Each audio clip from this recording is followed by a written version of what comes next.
Un cordial saludo para toda nuestra audiencia del Poder del Talento. Les saludamos el día de hoy. Espero se encuentren muy bien. Y con nosotros tenemos un invitado muy especial para nosotros. Él es un actor colombiano, actor de cine, de televisión, que hemos visto en muchas producciones de la televisión, también en películas. Y bueno, él también, para darles una pista y que vayamos mirando de quién se trata, él también es comunicador social y periodista de la Universidad Externado de Colombia. Ya estoy como presentando reinas, ya estoy con los títulos. Y sin más preámbulos, le damos la bienvenida en el Poder del Talento al señor Fernando Solórzano. Fernando, un cordial saludo para ti. ¿Cómo te encuentras? Hola Julián, ¿cómo estás? Muchas gracias por la invitación al programa de ustedes. Y bueno, aquí corriendo que estábamos en un ensayo muy interesante. Estamos montando aquí en Cali el cuento del atravesado, una adaptación que le hicimos al cuento de Andrés Caicedo. Y bueno, estamos ahí trabajando en forma para tenerlo listo pronto. No, a propósito, Fernando, entendemos que tú naciste en Cartagena, pero te formaste y creciste en Cali, ¿cierto? Sí, realmente nazco en Cartagena por situación del trabajo de mi padre. Él pertenecía a la Armada, entonces la base era Cartagena. Y mi mamá, pues sí, también costeña, vivía ahí en Cartagena. Y él se retira muy pronto de la Armada y se viene a Cali. Entonces yo más o menos a los 3 años ya estaba aquí en Cali. Perdono, pero no olvido. Esa es la frase que utilizan muchas personas cuando se trata de recordar o de vivir circunstancias dolorosas del pasado, del presente. Y hay una historia que quiero compartirte. Es la historia de Everett Worthington, un profesor emérito de la Universidad Commonwealth de Virginia en los Estados Unidos, experto en temas de perdón, autor de libros sobre perdón, que tuvo que experimentar en carne propia lo mismo que él escribía. Y lo que sucedió fue que su mamá, estando en su casa, es asaltada, irrumpe un delincuente, ella se levanta, baja a la primera planta de la casa. Este ladrón que entra en la casa la ve y con la misma herramienta, con una especie de varilla que había utilizado para abrir la puerta de la casa, la asesina. Y no solamente la asesina, sino que incluso la viola con una botella de vino. Cuando Everett se da cuenta, llega a la casa, ve a su mamá asesinada, el primer sentimiento y pensamiento que viene a su mente es que al ver un bate de béisbol, lo que él quiere hacer es matar a este hombre, pero él recuerda todo lo que ha enseñado por años y entonces entra en un dilema si puede perdonar o no perdonar, y lo que él decide finalmente es perdonar. Producto de esto que él vive, escribe un libro que se llama El poder de perdonar y logra perdonar a este hombre. ¿Cómo puede alguien perdonar a una persona que hace esto? Y para ilustrar el efecto que la ira, que el enojo, que la falta de perdón causa en nuestra vida, quiero utilizar estos vasos.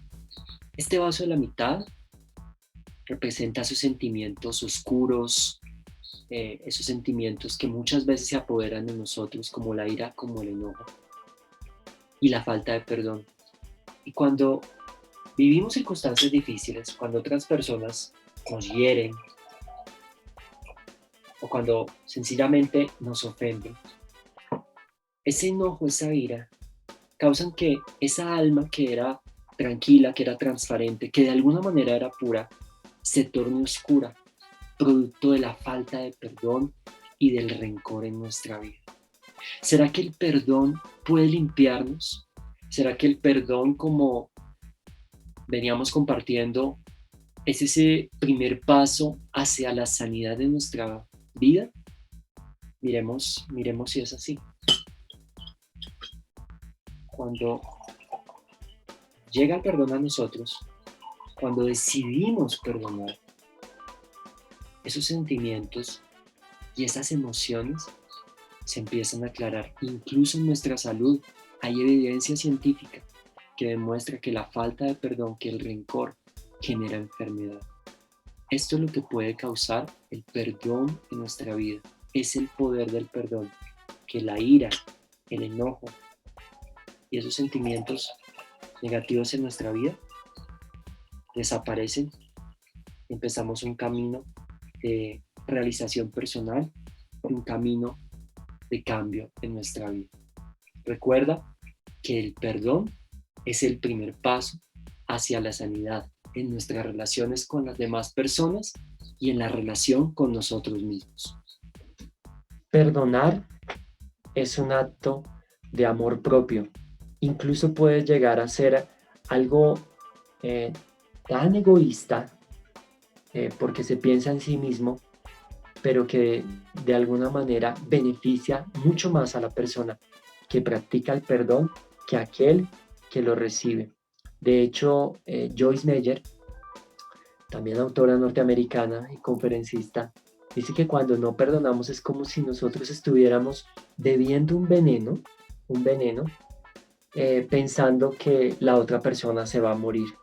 Entonces, el perdón es el primer paso para experimentar una completa sanidad en nuestras relaciones con las demás personas y en la relación con nosotros mismos. Ok, Fernando. Fernando, ¿tú perdonas y olvidas o para perdonar necesitas necesariamente olvidar? Pues, ¿qué te digo? Hay veces siento que olvido rápido, ¿no es cierto? Olvido rápido, digamos, eso que me hizo como poner furioso o triste, aquello que me afectó, ¿sí? En el momento es una cosa muy fuerte, es algo que duele, que el pensamiento se llena de todas las cosas negativas, de todas las venganzas posibles, y eso como que pasa el tiempo y viene como un olvido, y pienso que ese olvido puede generar, digamos, el perdón. Por ejemplo, siempre he pensado que un signo de madurez es cuando uno comienza a reírse de aquello que lo hizo sufrir. Por ejemplo, tenía una novia a los 20 años, la amaba, la quería, me di cuenta que me traicionó, sufrí, lloré, la maldije, fue terrible. Y cuando llegan mis 40 años, es posible que comience a contar, decir, no, imagínese lo que hice y me da risa las bobadas que pensé y las acciones que tomé, ¿sí? Si he llegado a ese momento y puedo hacerlo, yo creo que he madurado ese dolor, ¿sí? Y ya puedo llegar al perdón. Pero si a los muchos años sigo teniendo ese mismo recuerdo que me afecta, todavía está ahí presente. En mi caso, pienso que sí tengo como esa posibilidad de que después de un tiempo, como que eso que me hizo sufrir se va como diluyendo y puedo comprender a la otra persona y puedo perdonar. Excelente, Fernando. Y bueno, tu carrera comienza hace muchos años en la televisión, pero me gustaría preguntarte cómo es que un comunicador social y periodista termina siendo actor. ¿Hiciste tránsito de la comunicación social a la actuación o lo hiciste en paralelo? Y cómo te encontraste con ese rumbo y ese camino de convertirte en actor? Pues mira, yo tenía en ese momento 17 años y realmente no tenía muy claro qué quería como en la vida, ¿no? Como que andaba como sin rumbo fijo y por inercia dije, no, voy a estudiar economía, ¿sí? Por una inercia extraña. Afortunadamente entré a una universidad que fue el externado, donde tenía una facultad de economía brillante. Los grandes profesores de la Universidad Nacional habían fundado esa facultad. Estaba Kalmanovich, estaba Homero Cuevas, estaba, ay, eh, bueno, este que fue ministro de Justicia que lo mataron en esa época, como en el 82, 83. Bueno, Beethoven Herrera, y me tocaron todos, ¿sí? Esa parte, digamos, social, humanística de la economía me gustó mucho. Ya la cosa práctica, la geometría, el álgebra lineal, la estadística, la micro, la macro, me sacó. Y ya había comenzado a conocer la gente en comunicación y me gustaba mucho conversar con ellos. Y me pasé a la comunicación y fue maravilloso encontrarme con una carrera donde comencé a explotar una serie de pasiones que pensaba que no tenía, ¿sí? El cine, crear, analizar cosas, ¿sí? Discutir, ¿sí? Analizar la realidad desde la óptica de esos comunicadores de esa época, ¿sí? Eso me encantaba y me sigue gustando. Pero como a la mitad de la carrera, no, mentiras, casi comenzando, yo pertenecía al grupo de teatro del externado y también fue otro descubrimiento. Y luego el grupo, siguiendo en la carrera, me fui al Teatro Libre de Bogotá. Y ahí ya descubrí mi pasión como actor. Más que el teatro y más que el arte escénica, era ese gusto por actuar. Yo sigo, termino comunicación y inmediatamente comienzo a trabajar con el Teatro Libre. De ahí pues comenzó la carrera como actor. Adri, Ahorita escuchando a Fernando, definitivamente tiene una manera muy agradable de exponer. O sea, nos trajiste acá la presentación de sus profesores de esa época. Beethoven le dictó clase, creo que a Juli, a mí me dictó clase también en el externado en una maestría. Entonces creo que tú hoy también nos estás enseñando, bueno, tuviste la oportunidad de empezar algo. ¿Cómo fue también el saber o el entender que encontraste un mayor propósito con la comunicación social? Eh, ¿Cuál fue el ingrediente que puedes decirnos hoy que realmente te conectó? Pues yo pienso que hay algo que se llaman como pasiones, ¿no? Eso que está dentro de ti y te fascina, te encanta hacerlo y te haces todo lo posible. Y yo la descubrí incluso tardíamente. Si tú me dices que yo quería ser actor como muchos chicos a los 11 años, ni siquiera a los 18. Yo comencé a tomar esa decisión muy a los 23 años, ¿sí me entiendes? Desde los 23 años encuentro algo a lo cual me puedo dedicar 8 horas y no me canso. Y que hay que seguir ensayando, que mañana hay que volver, que hay que hacer esto, que hagan. Y todos los ejercicios y todo lo que estaba ahí aprendiendo, me gustaba mucho hacerlos. ¿Sí? Pero no era una cosa también así como gratuita. El hecho de pararme en el escenario en esa época me daba mucho temor. No era, me fascinaba, pero otra cosa era la seguridad que sentía frente al escenario. Entonces era una cosa ahí un poco compleja, difícil, pero me seguía fascinando y con el tiempo pues va uno perdiendo ese temor del escenario y la cosa se pone mejor, maravillosa. ¿Sí me entiendes?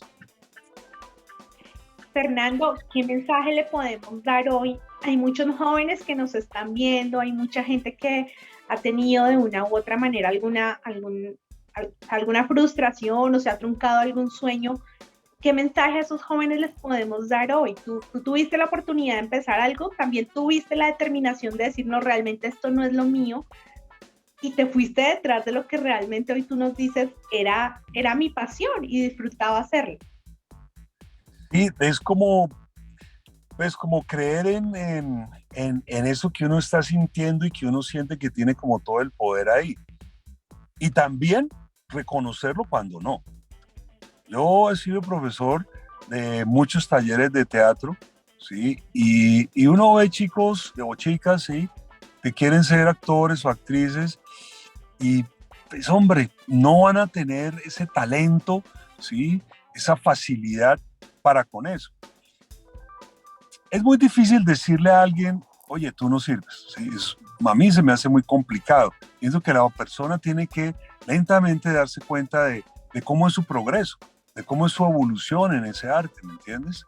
Entonces, y decir, sí, por aquí no fue, voy a buscar entonces lo que realmente, no lo que me gusta, sino esa pasión, lo que te digo. O sea, a mí, por ejemplo, me encantaba leer, desde niño me encantaba leer. Entonces dije, no, voy a ser escritor. Y sí, yo entré a comunicación porque me gustaba escribir, pero pues no tengo la disciplina, no tengo una cantidad de cosas que requiere ser el escritor. Por eso te digo, yo descubrí eso del actor mucho tiempo después, ¿sí? Y yo quería ser escritor, quería ser fotógrafo, ¿sí? Tuve todos los equipos de fotografía posibles, pues no posibles, pero los básicos en la universidad. Yo creía que me iba a dedicar a eso, ¿sí me entiendes?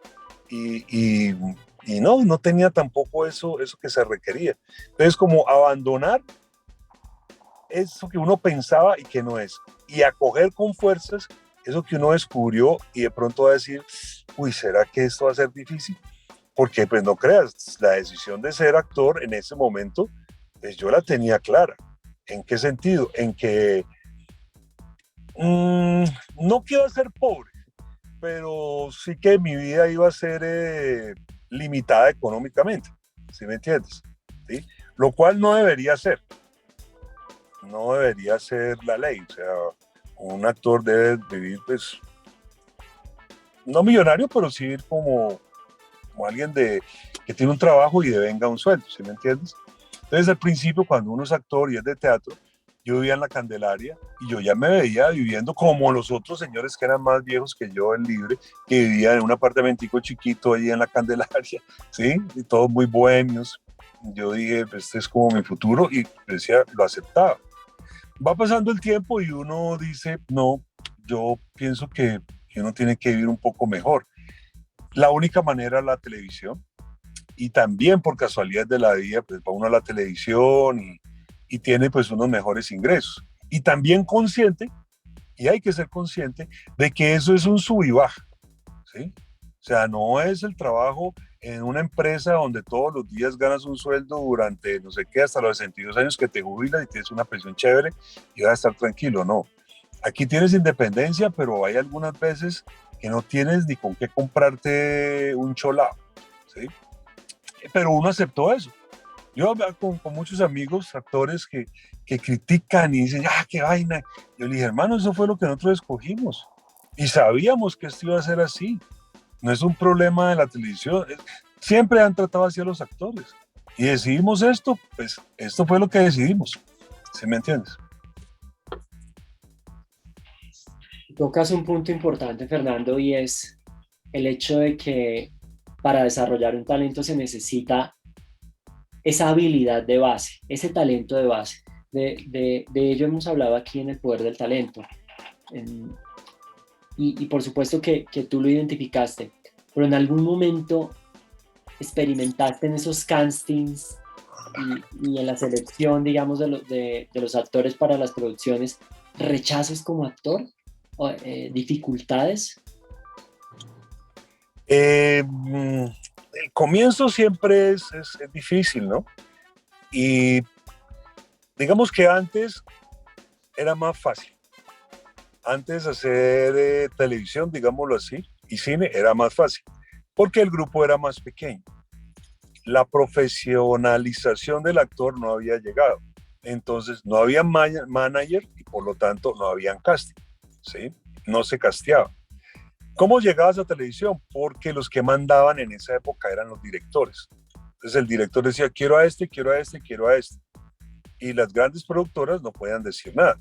RTI, Punch, Caracol, RCN, todas las que habían pues en ese momento que producían cosas cuando no habían canales privados, el director era la estrella, ¿sí? Y el director decidía todo, hermano, ¿sí me entiendes? Entonces, claro, si uno no era amigo de directores, si uno no era amigo de gente, iba a ser muy difícil entrar a la televisión, no había opción, ¿sí? Ahí habían cosas como de suerte y lentamente lo iban conociendo a uno, ¿sí? Después ya vino el cuento del casting y entonces viene otra dificultad, ¿no? Porque pues hay gente tan buena o mejor que tú, ¿sí? Entonces, cuando uno presenta un casting es una sensación horrible, ¿sí? Uno dice, pucha, lo hice mal, ¿por qué no hice esto? Y más mal te sientes cuando llegas al tercer día y ese teléfono no suena. Llegó el octavo día y eso no sonó y tú dices, pucha, soy una miércoles, te das látigo, ¿me entiendes? ¿Sí? Algunas veces o últimamente, digamos, ahí es donde viene ese cuento de la maduración. Digamos que últimamente yo salgo del casting y salgo bien. Yo me siento bien de lo que hice, siento seguro. No sé si lo hice como querían ellos, pero sí como yo lo intuía. La pregunta es, ¿esto es lo que ellos querían ver? pero lo que yo hice lo hice bien. Y entonces ahí es esperar, ya digamos, está uno, yo ahorita estoy más tranquilo, como que, o sea, no fue lo que ellos quisieron, o de pronto hubo alguien que lo hizo de una manera que gustó más, ¿sí? Pero es una sensación bien complicada eso del casting. ¿Has tenido que perdonar a algún director? Sí, sí, tuve un director, el primero que tuve fue alguien bastante brusco conmigo y con mucha gente, ¿sí me entiendes? Y, y llegué a no odiarlo, pero sí a tenerle rabia y pensar que eso no debía ser, ¿sí? Entonces, por ejemplo, ahora los directores de ahora, donde tú llegues a hablar así, mejor dicho, te van o sea, o el actor te insulta o la productora puede tomar cartas en el asunto y te sales. Antes no, porque el director era el rey. Ahora el rey en la televisión y en el cine son los productores. Los productores son los reyes, ellos son los que deciden. Porque se industrializó esto. ¿Sí? Y en esta industria los que mandan son los productores, que son los que mueven la plata. ¿Sí? El director se convirtió en un empleado. Talentoso, sí, pero en un empleado de estos grandes o estos grandes productores. Bueno, Fernando, tú empezaste por allá tu carrera como actor hacia los años 90 y tengo entendido, tú nos confirmarás que empezaste en una producción muy conocida en esa época y por nuestros padres y personas que veían los programas de esa época en Música Maestro, ¿cierto? Sí, pero el antecedente es bien interesante porque lo que te decía, ¿no? O sea, ¿cómo llego yo a Música Maestro? Eh, en esa época de la Candelaria, tuvimos la suerte de la vida de juntarnos unos amigos. Teníamos todos 20 años en ese momento. Eran Dago García, Juan Carlos Villamizar, Juan Carlos Vázquez y yo. Dago, que es ahora pues vicepresidente de Caracol, productor, Juan Carlos Villamizar, que es director, productor de Caracol, y Juan Carlos Vázquez, fotógrafo y director también, y yo actor, ¿sí? Y fuimos construyendo como nuestra carrera de la mano. Siempre estuvimos juntos, ¿sí? Y de alguna forma siempre nos hemos ayudado.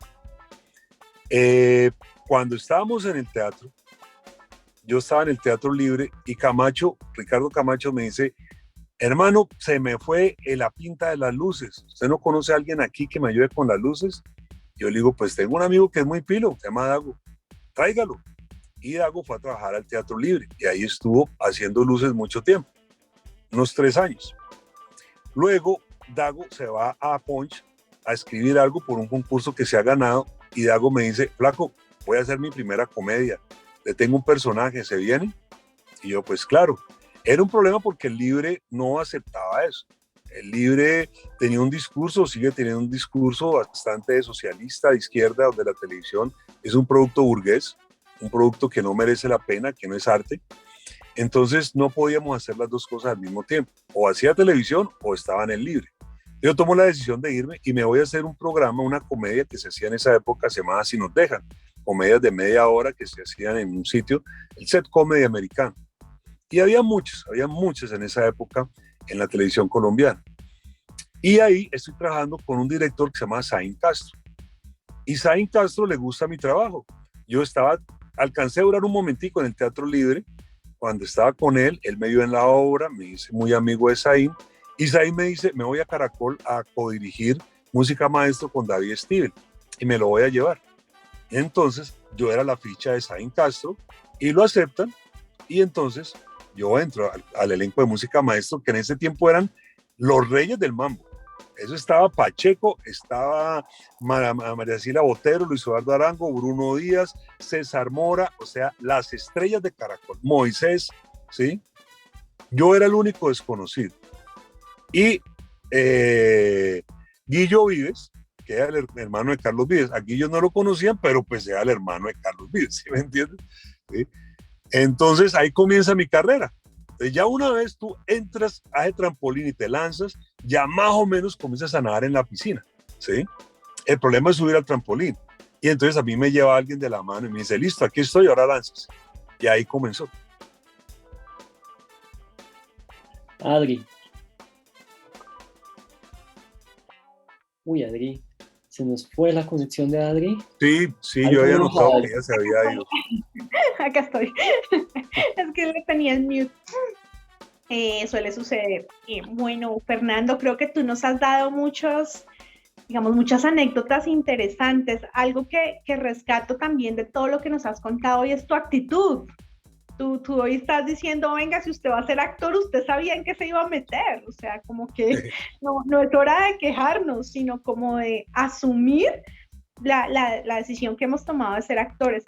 Fernando, yo quisiera decirte, para poder lograr lo que tú has logrado, porque pues eres un actor reconocido en Colombia, realmente en las producciones que has participado. Yo amé Pedro el Escamoso, amé tu personaje también. Entonces quisiera saber, tú mismo lo has dicho, no todos nacemos con ese talento, por eso este programa se llama El Poder del Talento, que tiene que incorporarse, o que tuviste que incorporar tú para poder lograr ser el actor que hoy en día eres. ¿Qué hábitos tuviste que incluir? Tú dices, me gusta leer. ¿Qué cosas tuviste que agregarle a tu vida para hoy tener este reconocimiento? Pues mira, yo pienso pues que un actor, yo a veces siento que algunos actores cuando entran a la televisión como que se olvidan de todo, ¿sí? Hay muchos actores en televisión que fueron actores de teatro y dice uno, bueno, vamos a hacer una obra de teatro y vamos a ensayar, ¿sí? Vamos a ensayar todos los días. ¿Ensayar todos los días? Uy, no, ¿sí? Porque el teatro es muy exigente. Para tú montar una obra, tú tienes que ensayar de lunes a viernes o de lunes a sábado por lo menos 3, 4 horas diarias durante 6 semanas para montar. Y si no, 8 semanas. ¿Sí? Si no, no funciona. La televisión es demasiado liviana. ¿Sí? Sí, hay que aprenderse mucha letra, pero es demasiado liviana porque las escenas pues, las haces ahí. Es liviana y es pesada. ¿Sí? Porque bueno, tienes que estar más que de ensayo. Tú entras a televisión a las 8 de la mañana y sales a las 8 de la noche. Pero digamos que la exigencia actoral no es tanto. Hay una exigencia de permanecer, de estar ahí, de tranquilizarse, de soportar el encierro 1, 2, 3, 4, 5, un mes, 2 meses, 3 meses, es agotador. Cuando es protagonista es más agotador, ¿sí? Pero bueno, es no olvidarse de esa dinámica del actor, de esa dinámica de ir a ver teatro, ¿sí? Hay muchos actores que no ven teatro, ¿sí? De ir a ver buenas películas, ¿sí? De estar sensible con las cosas de la ciudad, de estar sensible con lo que se está produciendo en el lugar donde uno vive. Que hay festival de música, pues bueno, vamos y nos vemos algo, olemos ese festival, nos empapamos de toda esa vida creativa y artística que tiene la ciudad, ¿sí? Algunos de mis amigos me escucharon y me dicen, no, hermano, ¿qué va? Yo pienso que sí, yo pienso que el actor tiene que estar sensible a todo lo que está ocurriendo al lado, y son cosas artísticas, creativas, pues mucho más. Yo me acuerdo cuando el Festival de Teatro de Bogotá, que ha sido la maravilla más grande que tuvo la ciudad, lástima que se perdió, lástima que se acabó, pero me lo viví desde el primero hasta el último y fue lo más maravilloso que había, ¿me entiendes? Ir a ver teatro, ¿sí me entiendes? Ir a las conferencias, ir a los talleres, ir a la carpa, emborracharse, conocer a los rusos, sí, emborracharse 3 días seguidos, sí, ir a todas las conferencias, ir por lo menos a 10 horas. Eso era maravilloso, ¿me entiendes? Eso era lo mejor. Y pienso que eso es, hay que cultivar el espíritu ese actor todo el tiempo, o si no te conviertes como en alguien ahí, como en tu casa, ¿sí? Como, no sé, o sea, el actor tiene que ser algo diferente a lo común, a lo cotidiano, ¿sí? Para estar vivo, para estar eléctrico, ¿sí? Pero si tú vas y nunca sales, ni siquiera te emborrachas un día, ni siquiera vas a la cinemateca, ni siquiera vas una noche por allá a ver una obra rara, no, pues estás perdiendo el tiempo. Fernando, es más fácil perdonar desde el personaje, le es más fácil al personaje que hayas hecho o que recuerdes, Fernando, perdonar o más fácil perdonar a Fernando Solórzano. No sé si te entendí bien. O sea, si el personaje es el que perdona o uno perdona al personaje. Sí, digamos que si era más fácil para ti, o sea, cuando obviamente tienen que tomar la posición de un personaje, ¿Es más fácil desde ese escenario perdonar o es tal cual como lo haces en tu vida diaria, como Fernando? No, son dos cosas diferentes, son dos cosas diferentes porque mira, la vida real es algo que es demasiado fuerte, ¿me entiendes? Sí, si a mí alguien me insulta, sí, o sea, pucha, se me mueve. Si yo voy, por ejemplo, en un carro y alguien me cierra, sí, yo le digo, hermano, ¿qué pasó? Cállese, no sé cuántas. Me puedo, o sea, por dentro siento muchas cosas, no es que me vaya a parar a pelear, pero siento unas cosas y me da una rabia y mis ojos pueden cambiar, sí, es una cosa real que estoy sintiendo. En el escenario todo es mentira. ¿Cuál es el arte? Volverlo verdad. Pero todo es mentira. Yo tengo un man al frente que es mi amigo que se llama Santiago, pero ahora esa grúa me está apuntando con una pistola. Entonces, con mi imaginación, con mi creatividad, yo tengo que volver eso de verdad. ¿Sí? Ahí está lo maravilloso. Pero uno sigue sabiendo que es mentiras. Entonces, si yo soy un personaje y que le matan a la hija, entonces, de acuerdo a lo que me diga el libreto, de acuerdo a lo que me diga la historia, perdonaré o no perdonaré. Ya no es una decisión mía, es una decisión dramatúrgica. ¿Sí me entiendes? Entonces, el perdón ya no va en mi voluntad, sino es la voluntad de la dramaturgia. En mi vida ya es otra cosa, ¿no? Fernando, tenemos en este programa una sección que se llama Preguntas rápidas, respuestas rápidas. ¿Estás preparado? ¡Oh! Esas me asustan, dale. Vamos con ello. El personaje que más aprendizaje te ha dado a ti como actor. Aquilino Parra. Aquilino Parra. De la saga. Muy bien. Si no fuera la actuación, si no hubieras sido actor, ¿qué hubieras sido? Escritor. ¿Qué le gusta hacer a Fernando Solórzano en un día de descanso? Oh, colocar música. Una película que nos recomiendas.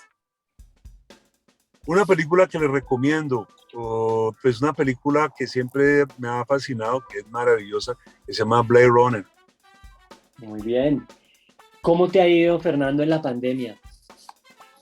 Pues mira, el año pasado, a pesar de que nos fue terrible, todavía sigo endeudado, fue un momento muy interesante, fue un momento o sea, yo me sentía una película de ficción, porque es que lo que estaba ocurriendo no nos estaba ocurriendo en Cali, en Colombia, en Alaska, en Australia, en Filipinas, todos estaban en el mismo problema. Todo el mundo guardado en la casa, todo parado, hermano. Los animales comenzaban a salir a las ciudades. Era un momento incluso hasta mágico. Durar 6 meses sin hacer nada. 6 meses, hermano. ¿Sí? Y estaba uno tirado en la cama y no le podían decir a uno nada. Eso era una cosa increíble, ¿me entiendes? Yo realmente, digamos, no estuve tan quieto porque yo llegué a Cali y comencé a trabajar con la Secretaría de Paz y Cultura Ciudadana, ¿sí? Y de una vez, a los 8 días comenzamos a hacer los proyectos, los programas de entregar alimentos en diferentes sitios. Entonces, claro, me tocó ver una ciudad, yo salía a las 4 de la mañana a repartir, ¿sí? De mi casa al sitio, y una ciudad fantasma, ¿me entiendes? Que incluso daba miedo, porque uno decía, pues, pucha, aquí no hay nadie, ni vigilantes, puta, o sea, cualquier cosa puede pasar. O sea, era tan raro que hasta los bandidos estaban guardados, hermano. Entonces era una sensación muy, muy especial y bueno, y eso te da para reflexiones y te da para una cantidad de cosas, ¿no? A mí, por ejemplo, yo en estos momentos estoy en un momento, yo lo llamo interesante de mi vida, porque antes mi vida tenía muchos sentidos. Siempre he tenido como una búsqueda espiritual y siempre me ha gustado toda la carreta oriental y estuve mucho tiempo con las enseñanzas del señor Gurdjieff, ¿sí? Y eso me da un sentido y siempre había un sentido. Después de un tiempo se comenzó a resquebrajar ese sentido, ¿sí? Y todo perdió sentido y con la pandemia más, ¿sí? Había un sinsentido total de todo y para mí era bien especial. Y obviamente he comenzado a buscar ese sentido de la vida, ¿no? O sea, ¿qué pasa aquí, no? ¿Cuál es el sentido de esto? ¿Sí? ¿O realmente no lo tiene? ¿Sí? Incluso estoy al borde de pensar que no lo tiene. La pandemia es algo que no tiene ningún sentido. ¿sí? Es tan sin sentido la pandemia que la gente se ponía a orar para que Dios os ayudara en la pandemia. O sea, la pandemia fue más fuerte que Dios, ¿sí me entiendes? O sea, era una cosa rarísima. Y en ese sinsentido, ¿sí? Comienzan a aparecer unas cosas con uno mismo muy, muy interesantes. Entonces, todo eso, pues, la pandemia me dio como unas reflexiones, porque para mí el sinsentido no es una cosa negativa, ¿sí? El sinsentido es más próximo, no lo conozco mucho porque no soy un intelectual, pero sí es muy, muy cercano al existencialismo, al nihilismo, ¿sí me entiendes? Que son corrientes, pues, filosóficas de mucho antes, Sartre con su cuento, ¿no? Y me sentía así, ¿sí? Me sentía un poco más desprendido de la vida, y en ese medio desprendido de la vida, nada me parecía tan importante. O sea, es como el actor, ¿no? O sea, hay muchos actores que se sienten muy importantes, y obviamente su actitud cuando está en la calle es de alguien importante, como cuando un gerente, un presidente, o sea, cuando tú ves en un club o en un restaurante que entra alguien y él se siente así, ¿y quién es? No es el presidente, pues con razón, porque todos se sienten importantes. Y eso es una mentira, ¿me entiendes? La importancia es una mentira. Es diferente quererse uno mismo a sentirse importante, ¿sí? Entonces, como todos esos pensamientos que puede durar 1 hora hablando de esa vaina. Bueno, Fernando, muchas gracias por tus respuestas, por compartirnos de tu vida, de tu experiencia. Vamos a comenzar nuestro cierre de esta entrevista. Entonces, Adri. Bueno, Fernando, de verdad que ha sido muy agradable hablar hoy contigo. De verdad que como todos los actores que han pasado por este programa, destacamos tu talento como actor. También sé que toda Colombia, pues, te honramos por esa labor, porque has hecho algo maravilloso que también es entretener nuestras familias, nuestras casas, con cada uno de los personajes que has hecho. Yo quisiera que para este cierre nos dejaras un mensaje. Estabas hablando de la pandemia, de pronto ¿qué podemos aprender a valorar en este tiempo a todas las personas que nos están viendo? ¿Qué podríamos decirles? Tú ahorita nos diste como digamos, unas reflexiones que tú dejaste. ¿Qué otra reflexión nos podrías dejar en torno, por ejemplo, a la familia? Sí, yo pienso que la pandemia tuvo eso también de positivo, al resguardar a la gente y ponerlos otra vez en contacto, ¿no? Ponerlos a convivir en contacto. Y eso también creó muchos problemas, ¿no? Hubo muchas discusiones, parece que hubo muchas separaciones, parece que mucha violencia, porque vivimos juntos, pero realmente no vivimos juntos. Vivimos juntos 3 horas, el resto no. Pero 1 semana, 2 meses, 3 meses, ahí juntos sin salir, la cosa es diferente. Entonces, yo creo que el mensaje es como comenzar de verdad a escuchar al otro, a ver al otro, a sentir al otro. Pero el otro no es el de la calle, el otro es mi esposa, el otro es mi hijo, el otro es mi mamá. Porque nosotros andamos en una mecanicidad y creemos que la vemos, creemos que nosotros vivimos en la idea que queremos, vivimos en la idea que somos tiernos, pero vivimos en la idea. La práctica, el sentir es otra cosa. Por eso la pandemia fue tan difícil. La pandemia fue tan difícil como hace muchos años, como en el 90 y eso fue 93, 94, cuando el corte de energía, la gente no sabía qué hacer, porque no tenía ni radio, ni televisión, ni luz. Entonces, si no hay todo eso, ¿yo qué hago? Eso estar con uno mismo es hartísimo. Y estar con una vela hablando con el otro es hartísimo. ¿Sí me entiendes? Porque tenemos la idea de que queremos al otro. Entonces, es comenzar a explorar de pronto esas mentiras y esos cuentos que nos echamos. Y comenzar más a sentir al otro.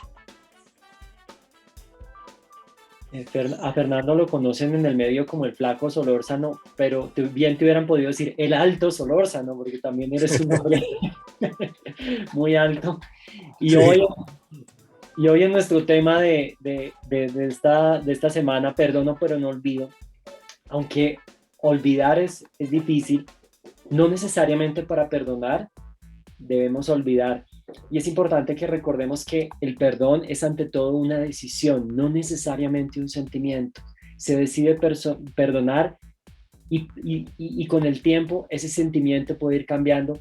Pero también hay una frase, Fernando, y a las personas que nos acompañan el día de hoy, una frase de Joyce Meyer que dice: la amargura y la falta de perdón es como beber veneno y desear que se muera la otra persona. Cuando no perdonamos, los mayores damnificados somos nosotros mismos. Cuando perdonamos a otras personas, los mayores beneficiados somos nosotros mismos. De hecho, el perdón es un acto que puede ser de los más egoístas que existen, porque cuando perdonamos nos beneficiamos personalmente por ello. Fernando, muchas gracias por tu tiempo, por compartir tus experiencias con nosotros. Y para finalizar, ¿qué está haciendo actualmente Fernando Solórzano? ¿Dónde te podemos ver? ¿Cuándo esperamos esa nueva obra que estás realizando? Pues mira, también antes de la obra hicimos un trabajo ahora en Bogotá que tiene mucho que ver con todo esto que hemos hablado, una serie que se llama Punto Final, ¿sí? Es una serie dirigida por Raquel Sofía, ¿sí? Raquel Sofía y Tata, y también pues estuvieron participando pues en la escritura, no totalmente, y se llama Punto Final, ¿sí? Y Punto Final habla sobre el maltrato hacia el género femenino, hacia la violencia con las mujeres, hacia ese menosprecio de la mujer, hacia ese no tomarlas en cuenta en esa sociedad. Por eso se llama Punto Final, porque es hora de acabar con eso. ¿Sí? La mujer tiene que tener un puesto diferente en nuestra sociedad, ¿sí? Y tanto ella como lo tiene que luchar y salirse de unos esquemas, el hombre tiene que permitirle también eso. Entonces esta serie se las voy a recomendar para cuando vean ahí los anuncios. Punto Final se va a presentar en Canal Capital, para que estén pendientes. Tiene muy buen elenco y los temas que tratan son puntuales, son historias que son de fácil identificación. Ese fue un trabajo muy interesante que estoy haciendo. Muchas gracias, Fernando. Y bueno, para todas las personas que nos ven, que nos escuchan, recordarles que hay un poder dentro de nosotros, que si algo nos ha enseñado este tiempo de pandemia, que ha tenido momentos difíciles, retos muy fuertes, pero también grandes aprendizajes y oportunidades, es que simplemente con un cambio de mirada y de perspectiva podemos ver oportunidades que no hemos visto. Hay un poder dentro de ti, un poder que sin importar la limitación en las circunstancias, te puede llevar a un nuevo nivel. Ese poder se encuentra dentro de tus talentos. Muchas gracias a todos, muchas gracias Fernando, Adriana, y nos vemos dentro de 8 días con un nuevo invitado, con un nuevo tema de desarrollo personal y profesional para tu vida y para tu entorno. Chao, chao. Chao Julián, chao Adriana, muchas gracias por la invitación, mucha suerte. Así, muchas gracias. Gracias. Chao.